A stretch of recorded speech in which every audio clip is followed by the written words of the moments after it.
Hai, Assalamualaikum warahmatullahi wabarakatuh dan salam sejahtera.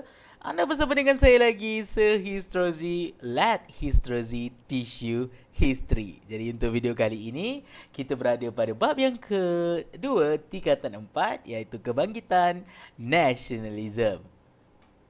Fokus untuk video kali ini masih lagi di perkembangan idea nasionalisme di Barat. Okey, dalam video yang sebelum ini, bahagian pertama dengan bahagian kedua, kita dah belajar tentang revolusi keagungan dan juga revolusi Amerika.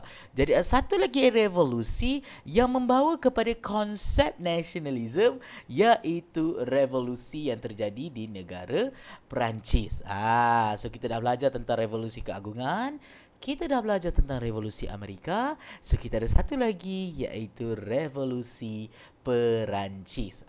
So apa yang terjadi di revolusi Perancis? Adakah ianya sama macam revolusi Amerika ataupun ianya sama macam revolusi keagungan?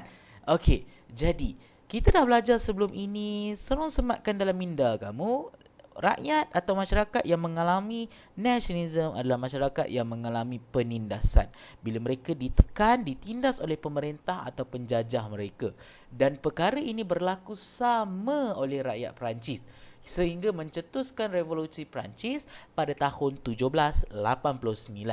Okey, yang mana Perancis ini diperintah oleh raja mereka yang digelar sebagai Raja Louis.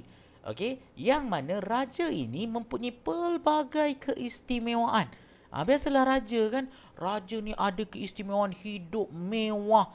Alright, hidup mewah, dia gunakan semua duit dia untuk kemewahan dia, tetapi rakyat hidup dalam kesusahan. Dikenakan pelbagai cukai sehingga kan ada yang kebuluran, ada yang hidup susah dan sebagainya. Dan disitulah menyebabkan rakyat Perancis ini mula rasa tak suka dengan raja mereka dan mula ingin hidup bebas daripada raja mereka.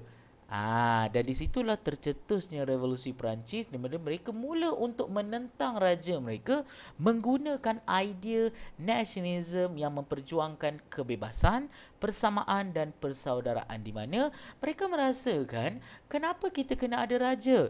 Apa yang special sangat raja ni? Apa yang istimewa sangat raja ni? Padahal raja pun adalah manusia, sama macam rakyat. Kenapa kena ada status raja lebih tinggi, rakyat lagi rendah? Jadi mereka tak ingin begini. Mereka inginkan konsep persamaan dan mereka ingin bebas daripada pemerintahan kejam raja mereka. Dan siapa pencetus idea kebebasan, persamaan dan persaudaraan ini? Ada seorang cendekiawan pada zaman tersebut yang bernama Jean-Jacques Rousseau. Okey, melalui buku beliau yang beliau karang yang bernama The Social Contract, yang mana dalam buku Social Contract ini ada menerangkan tentang bahawa pentingnya suara rakyat atau hasrat umum, di mana rakyat itu melebihi segala-galanya yang ada pada sebuah negara. Yang mana raja pun tak boleh nak melepasi rakyat. Rakyat yang paling penting sekali. Kalau rakyat tak suka, rakyat boleh menurunkan raja. Dan raja tak ada hak untuk menindas rakyat mereka. Sebab suara rakyat itu yang paling penting. Alright. Jadi rakyat kena bersatu padu untuk menyatakan apa yang mereka inginkan. Nampak tak kat situ? Jadi ini yang diterangkan, yang diketengahkan dalam The Social Contract. Jadi bila rakyat-rakyat Perancis ni mula terpengaruh untuk konsep persamaan, kebebasan dan tak nak hidup dalam sebuah, orang kata, pemerintahan yang kejam oleh Raja Perancis, disitulah wujudnya revolusi, yang mana mereka cuba untuk menggulingkan institusi beraja mereka di bawah pemerintahan Raja Louis ke-16. Okey, dan mereka berjaya. Dan ada satu info yang tidak ditulis dalam buku sejarah kamu. Apa yang berlaku kepada Raja Perancis ni? Raja Perancis dan pemaisurinya, iaitu Marie Antoinette, telah ditangkap.